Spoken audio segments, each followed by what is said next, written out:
Так, достор, биз деген азыр Ош базардабыз. Ош базардын жанагы эт саткан жериндебиз.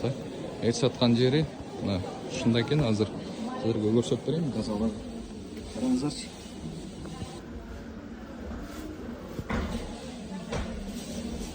Бүгүн эле мэрия менен болгон органдар менен келип кеттик. Андан кийин сиздерге кирип көрсөтүп атабыз да ушул жерин тазалаган. Бул жерде жеңип атышат эжекелер. Карап коюңуздар. Ушул жерде bir көзөмөлгө алып карабасак болбойт десе туугандар. Мындай жерлер. Мынакей.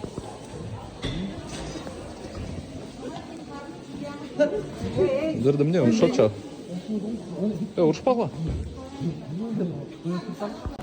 Туугандар тигил жактан урушуп кетип, баягы бөлүштүрүп калгандым азырчы.